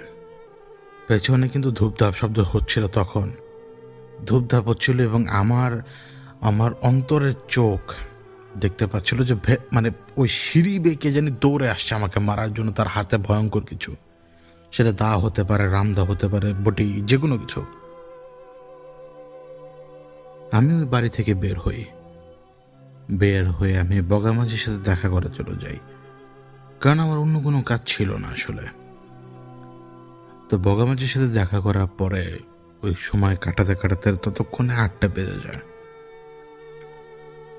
আমি ওইখান থেকে যখন রওনা দিই, ওই সময় আমি খুব ইচ্ছে করে চাইছিলাম যাতে দিগন্ত তারার সাথে আমার দেখা হয়, কারণ আমি চাচ্ছিলাম সে যাতে সেইখানে থাকে। ওই বাসা আমি আবার ঢুকবো এখন তাকে নিয়ে, এবং আমি বুঝতে পারছিলাম যে সে আমার ডাকে সাড়া দিচ্ছে। আমি ওই বাসার সামনে যাই, আবার পৌঁছাতে তখন 11:15। এই বাসার ভেতরে 10 মিনিট একসাথে থাকলেই যথেষ্ট। মূল উদ্দেশ্য হচ্ছে কারণ কি তা জানা। এখন 11:15 বাজে, রাস্তার আশপাশে গাড়ি ঘোড়া একটু কমে আসছে, এবং ভালো মানে রেসিডেন্সিয়াল এরিয়া তো গেট লাগানো, রোডে যে গেটগুলো থাকে আর কি, ওই গেট লাগানো। মানুষজন নেই বলেই চলে, আসলে দু একটা রিক্সা মাঝে মাঝে আসে। আমি একেবারে দাঁড়িয়ে আছি রাস্তার বাইরে, বাড়ির দিকে তাকিয়ে আছি চুপচাপ। দেখে মনে হবে যে বাড়ির ভেতরে কি হয় কেউ বুঝবে, বাইরে থেকে বুঝবে না। শুধুমাত্র এই বাড়ির লোকেরা জানে বা কেয়ারটেকাররা জানে। তাও সবাই সব কিছু জানে না, কেউ একটু কম, কেউ অনেক বেশি। কোন সময় যে সে আমার পাশে এসে দাঁড়িয়েছে সেটা আমি খেয়ালই করিনি, কারণ আমি আমার নিজের ফোকাসটাকে এতটা ন্যারো করে ফেলেছিলাম যে আমার দৃষ্টিতে শুধু ওই বাড়ির একটা জানলার দিকেই যাচ্ছিল। কারণ ওইখান থেকে কে জানি আমাকে দেখছে তখন, আর আমিও তাকে দেখছি। আমাদের ভেতরে চোখে চোখে কথা হচ্ছিল, তিরস্কার, একজন আরেকজনের প্রতি তিরস্কার ছড়ে মারছিলাম আমরা চোখে চোখে কথা বলে বলে। তার ডাকে আমার হুঁশ ফেরে। আমি দেখলাম যে সে আমার বাম পাশে দাঁড়ানো আজ। আমি তাকে বললাম, এই বাড়িটা দেখে তোমার কি মনে হয়? সে আমাকে বলল, আ হাউস অফ ডেভিল। আমি তার দিকে তাকালাম, কথাটার মানে কিন্তু অন্যরকম। A house of devil. তো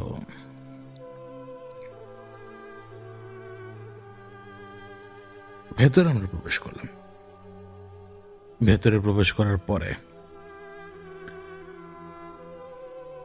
দরজাটা খুললাম আমি নিজে, কিন্তু সে ওই দরজা দিয়ে ভেতরে আসেনি। নিচতলা থেকে সে উপরে যে কখন চলে গিয়েছে সেটা স্বাভাবিকভাবে আমার জানার কথা না। আমি উপরে উঠলাম, কারণ সে আমাকে বলছিল উপরে উঠে আসার জন্য। উপরে উঠে আসার পরে এই উপরের যে ঘরের আসল রূপ তা কিভাবে জানি আমার চোখের সামনে প্রকাশ পেতে শুরু করলো।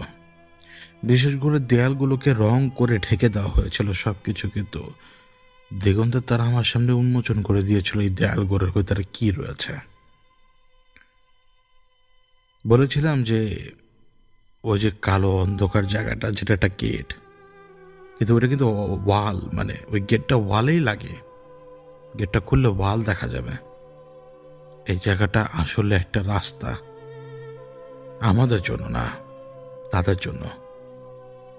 এই রাস্তাটা দিয়ে যে অন্ধকারের দিকে যাওয়া যায়, ওই অন্ধকারে না জানি কত শিশু বাচ্চার মৃত্যু হয়েছে ওই জায়গায়। আমরা যে ব্যক্তির বাড়িতে এই মুহূর্তে অবস্থান করছি, এই ব্যক্তি একটা রাক্ষস। সামনে আস্তে আস্তে সব প্রকাশ পাবে। এখন দিগন্তের তারা ওই খালি জায়গাটার সামনে দাঁড়ানো। বললাম তো এটা একটা ওয়াল, কিন্তু দরজা দেওয়া এখানে। ওয়ালকে কেউ দরজা দিয়ে ঢাকে? দিগন্তের তারাই আমাকে বলে যে, আলো দেখো, এই যে অন্ধকার জায়গাটা, এটা ওদের নিচের নামার রাস্তা। মনে করো যে এটা অন্ধকার পিট বা অন্ধকার কুয়া বা অন্ধকার গুহা, যেটাই বলো। এখান দিয়ে অনেক বাচ্চাকে নিয়ে যাওয়া হয়েছে। তুমি বুঝতে পারবে, তুমি যদি দেয়ালটা স্পর্শ করো তাহলে তুমি তাদেরকে দেখতে পাবে যে বাচ্চাকে নিয়ে এক মহিলা নিচে নামছে। তা আমি দেয়ালটা স্পর্শ করতে গেলে সে আবার আমার হাত নামিয়ে দেয়। সে হাত নামিয়ে দিয়ে বলে, তুমি রাতে ঘুমাতে পারবে না, এখন তো তাও একটু ঘুমাও, আগামী কয়েকদিন ঘুমাতে পারবে না, তুমি এটা স্পর্শ করো না। সে একটু সামনে দিকে এগুলো। বলেছিলাম না যে একটা ঘর থেকে একটা মেয়ে দৌড় দিয়ে বেরিয়ে আমার কোনাকুনি, ডান চোখটা যেদিকে পড়বে কোনাকুনি, ডান দিকেরই কোনা উপরের দিকে, ওদিকে গিয়েছিল সেই দিকটা এসে যায়। এটা মস্ত বড় ওয়াল, এবং আমি এই ওয়ালের দিকে তাকিয়ে না একটা দুইটা তিনটা আর না জানি কয়টা চেহারা দেখতে পাচ্ছিলাম। মেয়ে মানুষের চেহারা, পুরুষ মানুষের চেহারা, বাচ্চাদের চেহারা, অগণিত চেহারা, বিভিন্ন রকমের, যেন একটা পাজল। দিগন্ত তারা আমাকে বলল, যা তুমি দেখতে পাচ্ছ এর কোনো অস্তিত্ব খালি চোখে কেউ দেখবে না কখনোই। আমি এখন তোমাকে দেখাচ্ছি দেখে তুমি দেখতে পাচ্ছ, নইলে খালি চোখে তুমিও দেখতে পারত না। এই যে উপরে বাম দিক থেকে দেখো, যে বাচ্চার চেহারা দেখতে পাচ্ছ, তার নিচে যে পুরুষের চেহারা, তার নিচে যে আরেকটা বাচ্চার চেহারা, এই প্রত্যেকটা চেহারা যেখান থেকে শুরু হয়েছে এবং শেষ পর্যন্ত যে দেখো ডান দিকের এই কোনায়, এই সবগুলো চরিত্রকে রক্ত দিয়ে আঁকা হয়েছে এখানে। গত 18 বছর ধরে এইখানে কি হয় না হয় তো এইভাবে কখনোই প্রকাশ পায়নি। গত 18 বছর ধরে এই পরিবার এখানে থাকে, তারা কখনোই জানতো না এখানে ঘটনাগুলো কি ঘটে গেছে। তারা এই ঘরগুলোতেই থাকতো, তুমি জানো, এই আশপাশের ঘরগুলোতেই। কিন্তু প্রত্যেকবার সে যখন তার কাজ শেষ করে, প্রত্যেকবার এসে তাদের অবয়ব এভাবে আঁকে তাদের রক্ত দিয়ে, এবং অবয়বটা আঁকার পর পরই সে অবয়ব দেয়ালে মিশে যায়। এই যে অবয়বটা তুমি এখন দেখতে পাচ্ছ, এই মানুষগুলোর অবয়ব, শিশু বাচ্চাদের অবয়ব। এই যে পুরুষ যাকে দেখতে পাচ্ছ, এটা সেই লোক, যে লোক এই বাড়িতে মারা গিয়েছে। আর এই যে দেখতে পাচ্ছ যে নারী, এ হচ্ছে হাউস অফ টেবিলের টেবিল। এই বাড়িতে কত বাচ্চা মারা গিয়েছে তুমি জানো? তুমি ধারণা করতে পারবে না। এই লোকটা ওমানাইজার, সে এতটা খারাপ যে সে তোমাদের এই দেশের ইতিহাসেও কোন না কোন এক জায়গায় বসে রয়েছে লুকিয়ে। মানুষ জানে না, মানুষ জানবেও না, নিজেকে সে এমনভাবে লুকিয়ে রেখেছে। ক্ষমতার লোভ, ক্ষমতার লোভ এমন ক্ষমতা যে ক্ষমতা মসনদে বসার জন্য না। ওর ক্ষমতার লোভ ছিল একটাই, ও মনে করেছিল যে সে চিরজীবী হয়ে থাকতে পারবে। ধাপ্পার ভেতরে ছিল সে বুঝতে পারেনি এমন কোনো নারী নেই যার সাথে তার দেখা হওয়ার পরে তার সাথে তার কোনো রকমের সঙ্গম হয়নি। এমন কোনো নারী নেই যে নারীর কাছ থেকে সে সন্তান পয়দা করেনি, এবং সেই সন্তানকে সে নিয়ে আসতো।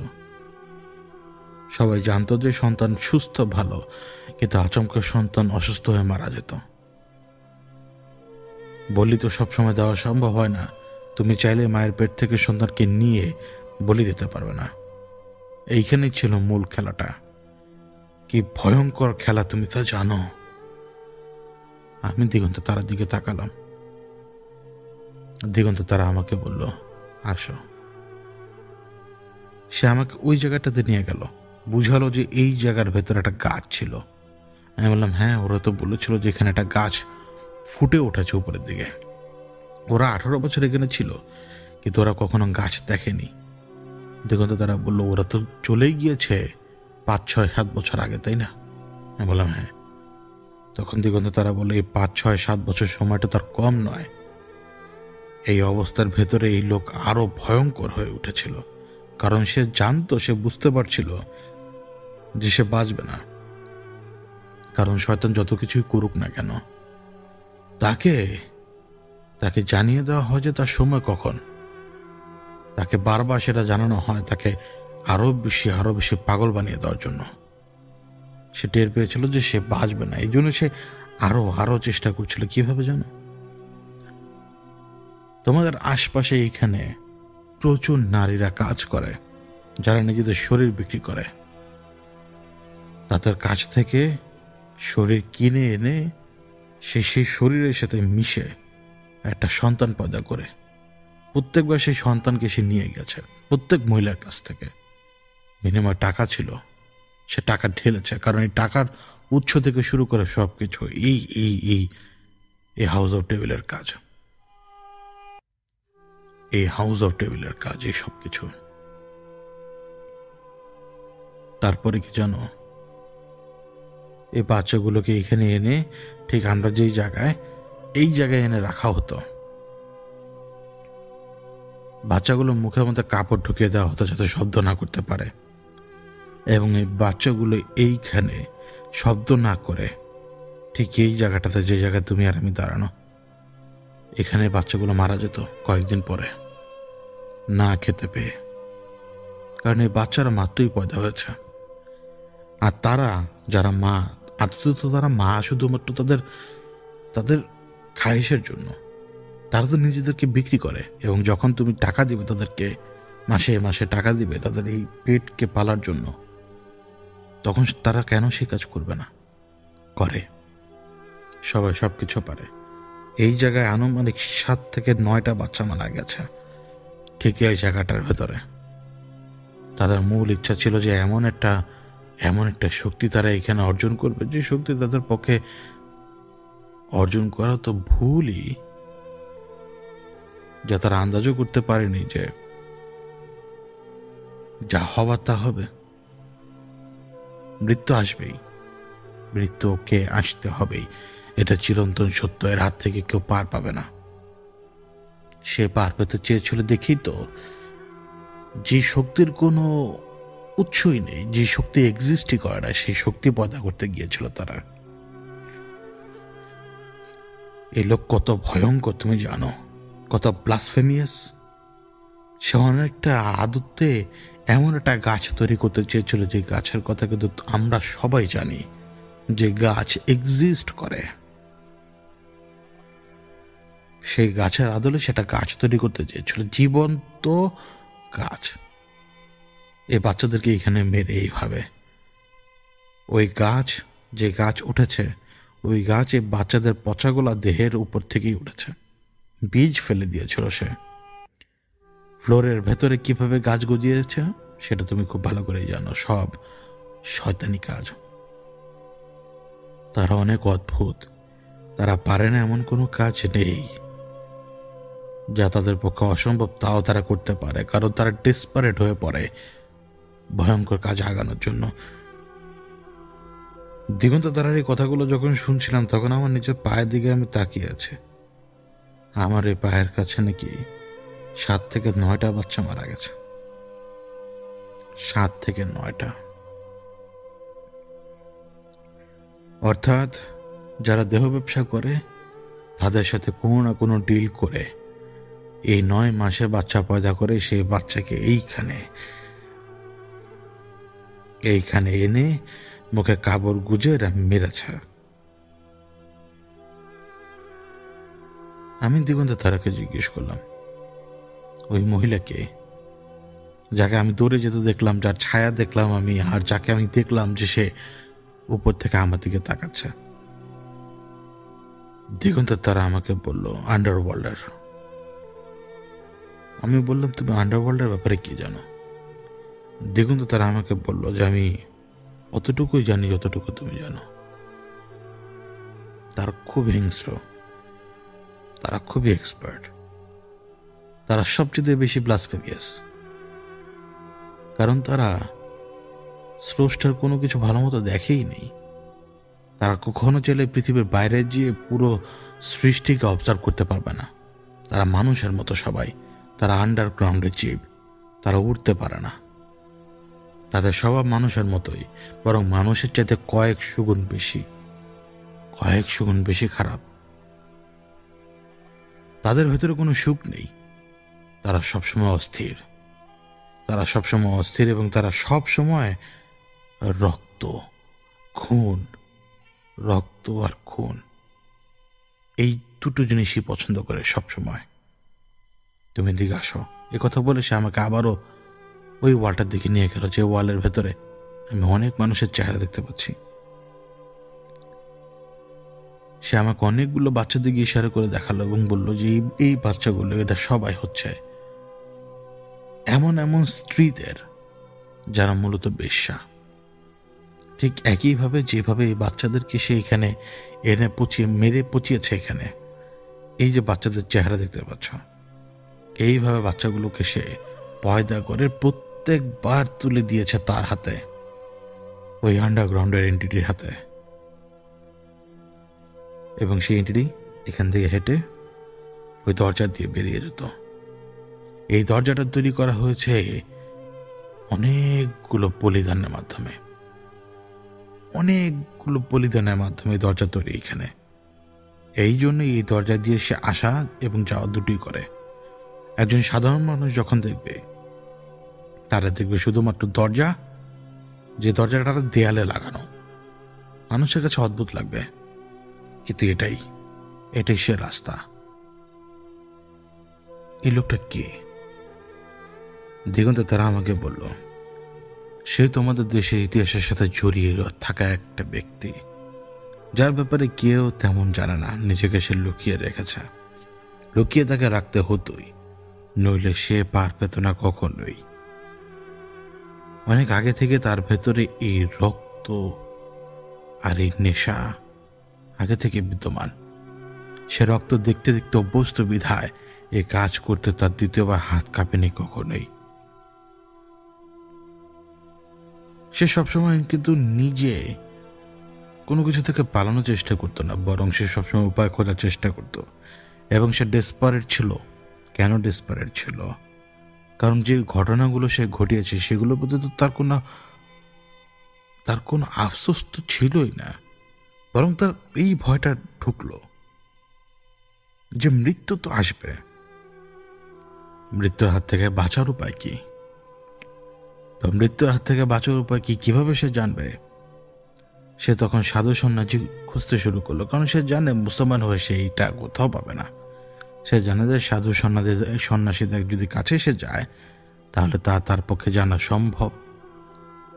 তো সাধু সন্ন্যাসী করে করে বিভিন্ন কিতাব পড়ে পড়ে সে শেষ পর্যন্ত এমন এক পদ্ধতি পেল, যে পদ্ধতিতে সে কর্মসাধন করার পরই তার সাথে পরিচয় হয় এই দ্য হাউস অফ ডেভিলের সাথে। তার সাথে তার পরিচয় হয় এক ঘন জঙ্গলময় এলাকাতে। সে যখন তার সামনে আসে, সে আসে খুবই সুশ্রী, দেখতে খুবই সুন্দর, কিন্তু তার সুন্দর কেবল শুধুমাত্র তার চোখ, আর অন্য কোনো কিছু দেখা যায় না। সে আসে, তার সাথে তার কথা হয়, দুইজনকে ভালো মতো পরখ করে নেয়। দেখো, তোমার এই লোকটা কিন্তু শেয়ানা ছিল, সে শেয়ানা এবং অতি চালাক। পরখ করে নেয় ঠিকই, এরপরে শুরু হয় অনন্তকালের জীবন পাওয়ার জন্য যত কিছু করার দরকার সবকিছু। সেই সময় থেকেই বিভিন্ন সময় ঠিক যেইভাবে এই হাউস অফ দ্য ডেভিল যেভাবে চেয়েছে বাচ্চাদেরকে, সেইভাবে বাচ্চা ম্যানেজ করেছে, চুরি করেছে, কিনে এনেছে, ডেড বডি তুলে নিয়ে গেছে, কখনো নিজেরটা দেওয়ার চেষ্টা করেছে। এমনকি ওই যে বললাম, সে কিন্তু একজন ম্যানেজার। তো তার সন্তানের অভাব এমন তো পড়তো না। সে সেইভাবে আগাচ্ছিল, কারণ সে খুব ভালো করে জানে তাকে নিউবর্ন বেবির বলি দিতে হবেই, সবচেয়ে পিওর ব্লাডের বলি দিতে হবে। একটা জিনিস কি জানো, সব সময় দেখবে প্রত্যেকটা রেসপেক্টেড রিচুয়ালের বিপরীতে এরা এমন কিছু রিচুয়াল আবিষ্কার করে যা রীতিমতো ঘৃণিত। এই যে স্যাক্রিফাইস, এই গ্রেট এক্সাম্পলটাকে নষ্ট করার জন্য এরা আবিষ্কার করেছে হিউম্যান স্যাক্রিফাইস। কিন্তু আদতে মানুষ সেই ধোকার ভেতরে পড়ে, কারণ এই এন্টিটি কিন্তু তাকে ধোকা দেয়। এই ব্যক্তিকেও কিন্তু এই এন্টিটি ধোকা দিয়েছে, অন্য কেউ না। এই এন্টিটি একের পর এক স্যাক্রিফাইস নিয়ে তাকে বিভিন্ন সময় রোগে আক্রান্ত করে পুনরায় স্যাক্রিফাইস নিয়ে তাকে সুস্থ করে দিয়ে দেখাতো যে দেখো, তোমার অসুখ হলে তুমি ঠিক হয়ে যাচ্ছ। এই লোকটা তা বুঝতে পারেনি। বুঝবে কিভাবে? সে তো শয়তানের পাল্লায় পড়েছে, নিজের ইচ্ছা শয়তানের পাল্লাতে পড়েছে, নিজেকে সে টেনে নিয়ে গেছে সেইখানে। প্রথম স্যাক্রিফাইসটা অত্যন্ত ক্রুর। ওই বাচ্চাটা স্যাক্রিফাইস তারা কিভাবে করেছিল? আমি জিজ্ঞেস করলাম দিগন্ত তারাকে। দিগন্ত তারা আমাকে বলল, শুনতে চাও? ওরা এক কোপে বাচ্চাটার মাথা বিচ্ছিন্ন করে ফেলে দিয়েছিল। সে এক কোপ তারা দিয়েছিল তোমাদের দেশীয় অস্ত্র বটি দিয়ে। এক কোপে বাচ্চাটার মাথা আলাদা হয়ে গিয়েছিল। অত বেশি কোনো কিছু থাকে না ওই নিউবর্ন বেবির শরীরে। এমনিতে ফ্র্যাজাইল শরীর, তুমি যদি হাত দিয়ে একটু জোরে চাপ দাও হাড় ভেঙে যেতে পারে। ওই শরীরটা চিৎকার করতে পারেনি, বেশি থরথরও করেনি। ওই প্রথম স্যাক্রিফাইসের পরে তাকে খেতে বলা হয়েছিল সেই শিশুর হৃৎপিণ্ড, এবং এই ভয়ঙ্কর ব্যক্তি যার মৃত্যু হয়েছে কিছুদিন আগে এবং যার কারণে এই বাড়িতে এত সমস্যা, এই ভয়ঙ্কর ব্যক্তি এই কাজ করেছিল। তাকে প্রায়শই এমন অঙ্গ খেতে দেওয়া হতো, তাকে বোঝানো হতো যে এর জন্য তুমি লম্বা সময় বেঁচে থাকবে। কিন্তু একটা সময় কি জানো, শয়তানের সব ধরনের শয়তানি ধীরে ধীরে প্রকাশ পায়। এই লোকটাও তো অতি চালাক, সেও ধরতে পারে যে তার কোনো কাজ হচ্ছে না সেইভাবে, এবং পরবর্তীতে এই এন্টিটির সাথে তার আরো বেশি জোরালো সম্পর্ক স্থাপন হয়। এন্টিটি তাকে ভুল বোঝায়, সে কিছুদিন বুঝে এরপরে সে আবার ধরতে পারে যে এন্টিটি তাকে ভুল বোঝায়। এই সাইকেল বারবার রিপিট হচ্ছিল, এবং এই ভয়ঙ্কর লোকটা তার মাথার ভেতরে তো এমনভাবে সারা জীবন বেঁচে থাকার ভূত ঢুকে গিয়েছিল, সে নির্বোধের মতো সমস্ত অপকর্ম করে গেছে। তার শেষ সময়ে তার সামনে মৃত্যু বারবার আসছিল। এই কথা বলে দিগন্ত তারা তার হাতের বর্ষাটাকে একবার ওই ফ্লোরে টোকা দেওয়ার মতো করে মারল। জাস্ট হাতের মুঠে রয়েছে তো, ওইটা ফ্লোরের উপরে রাখলো শব্দ করে। ওই শব্দটা হওয়ার সাথে সাথেই এই পুরো ফ্লোরের এই যে ওয়ালগুলোর ভেতরে যত ড্রয়িং ছিল সমস্ত কিছু গায়েব হয়ে গেল। আমি দিগন্ত তারাকে বললাম, এটা কি হলো? দিগন্ত তারা বলল, আমি এই দেয়ালগুলো থেকে তো স্মৃতিকে কখনো মুছে ফেলতে পারবো না, কিন্তু এই দেয়ালগুলোতে যা এঁকে রাখা হয়েছে এবং যা ঢেকে রাখা হয়েছে তা তো আমি মুছে ফেলতে পারবো। তা আমি মুছে ফেললাম, কিন্তু এই বাড়ি, এই স্থান, তার স্মৃতি কখনো ভুলবে না, তা চলতে থাকবে। এই ব্যাপারে তুমি জানো। ওই ব্যক্তির শেষ সময় তাকে প্রত্যেকবার দেখানো হচ্ছিল রাতের বেলা ঘুমে তাকে কিভাবে কবর দেওয়া হবে। সে প্রত্যেকটা স্বপ্ন দেখতে এবং ভয় পেত প্রচন্ডভাবে। যে ব্যক্তি রক্ত দেখে ভয় পায় না, যে ব্যক্তি সদ্য জন্মানো শিশুর মাথা কেটে দুই ভাগ করে ফেলতে গিয়েও ভয় পায় না, সে মৃত্যুকে ভয় পাবেই। কারণ কি জানো? কারণ মৃত্যুর ভয় স্বয়ং স্রষ্টা ঢুকিয়ে দেন। সে নিজেকেই দেখছিল যে কবর চাপা দিতে। সে নিজে কবরে শুয়ে রয়েছে, তার উপরে সাপ ফেলে দেওয়া হচ্ছে, তারপরে সেই দেখছে নিজেকে যে সেই সাপ সহ তাকে মাটি চাপা দিয়ে দেওয়া হচ্ছে, এবং সাপ তার মুখ দিয়ে ঢুকছে, নাক দিয়ে, চোখে কামড় দিচ্ছে, গলায়, বগলে, শরীরের সমস্ত ফুটোয়, সমস্ত জায়গায়, সমস্ত লোমকূপে সাপ কিলবিল করছে আর কামড় দিচ্ছে তার। এই স্বপ্নে সে আরো বেশি পাগল হয়ে গিয়েছিল। তাকে বারবার দেখানো হচ্ছিল মৃত্যু।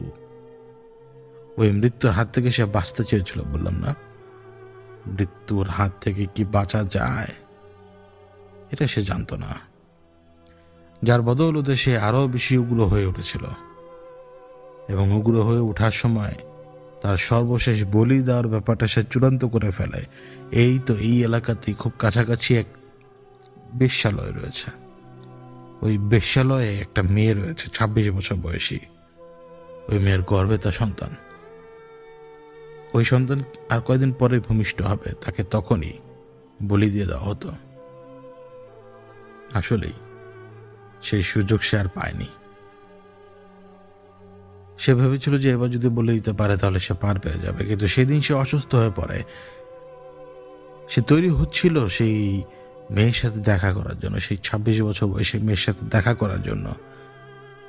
কিন্তু সে টের পাচ্ছিল তার চারপাশের পরিবেশ কেমন জানি বদলে যাচ্ছে, কেমন জানি ঘোলাটে হয়ে উঠছে।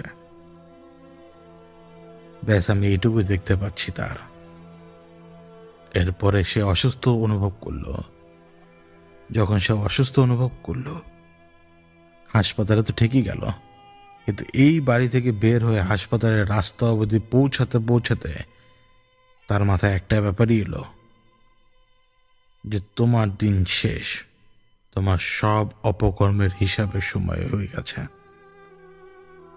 নিজেই সেটা টের পায় সে, কিন্তু তারা করণীয় কিছুই নেই, কারণ সে রিয়েলিটি বুঝতে পেরেছিল তখন, কারণ টাইম ইজ আপ। এবং শেষ পর্যন্ত সে মারাই গেল। আর আজকে তুমি আর আমি এখানে বসে রয়েছি, এতদিনে তার নিজের ছোট সন্তানও মারা গেছে। এই এন্টিটিরই সেই দোষ। এই কথা সে যখন বলছিল দিগন্তের তারা, তখন আমি এবং দিগন্তের তারা দুজনই কিভাবে জানি টের পাই। ঠিক ওই দরজা, যে দরজাটা দেয়ালের সাথে লাগানো, যেখানে কোনো দরজাই নেই, মানে যাওয়ার জায়গাই নেই, সেই দরজার ওই জায়গা থেকে, সেই কালো রং করার জায়গাটা থেকে হামাগুড়ি দিয়ে ওই বোরকা পরা মহিলাটা বেরিয়ে এলো, একদম ফিটফাট। হামাগুড়ি দিয়ে গেল, 2 হাত ধরে আমার দিকে তাকালো, বিশ্রে একটা হাসি দিল, ক্যা করে। ওই বিশ্রে একটা হাসি দিল, তারপরে পেছনের দিকে ঘুরে ওই ফাঁকা জায়গাটা দিয়ে সে গায়েব হয়ে গেল। মানে ফাঁকা নয়, ওই রং করার জায়গাটা দিয়ে সে গায়েব হয়ে গেল। মানে সে তার নিজের দুনিয়া আবার ফেরত চলে গেছে। আমি দিগন্তের তারার দিকে তাকালাম। দিগন্তের তারা আমাকে বলল, আসলে তোমার করণীয় কিছুই নেই। আমি দিগন্তের তারাকে বললাম, না, আমি আসলে তাদের জন্য কিছু করার জন্য আসিনি, আমি জানতে চেয়েছিলাম ঘটনা কি। তখন দিগন্তের তারা আমাকে বলল যে তার স্ত্রীর সাথে কথা বলো, সব তোমাকে সে বলে দেবে। এবং যে কথা আমি আপনাদেরকে বলে এসছি আগেই, রাবে আন্টি আমাকে বলেছিল তার স্বামী কতটা চরিত্রহীন লোক, কিন্তু তার স্বামী যে এমন কালো জাদুর পেছনে ছুটছে, কালো জাদুই বলি আর কি, তা তিনি জানতেন, কিন্তু কিছু করার সাহস তার হচ্ছিল না। কারণ আন্টির একটা চুল ছিল তার কাছে, এবং সে বারবার বলতো, এই চুল দিয়েই তোকে খতম করে ফেলবো। আমি এবং দিগন্তের তারা তখন বাইরে দাঁড়ানো, ওই বাড়ির বাইরে। এই কথাটা তখন পর্যন্ত তারা, আমি জানি না যে তার স্বামী মানে তাকে যে হুমকি দিয়েছে বা কোনো কিছু, কিন্তু দিগন্তের তারা আমাকে বলল, একটা চুল নিজের কাছে রেখে সে যেভাবে হুমকি দিত, ভেবে দেখো, সে যদি এর চাইতে দামি কোনো জিনিস নিজের কাছে রাখত, তাহলে তার হুমকির ধরন কিরকম হতো। এরপরে ঘুরে তাকায় দিগন্তের তারা এই বাড়ির দিকে, আমিও তাকাই। দিগন্তের তারা বলল, টাকা গড়িয়ে, সবকিছু গড়ে, এত বড় ইমারত দাঁড় করিয়ে দিন শেষে যখন কবরে যেতে হবে, তখন সাথে তার কোনো কিছু যাবে না, কর্মের ফলটাই যাবে। আর এই কর্মের ফল অত্যন্ত ভয়ঙ্কর।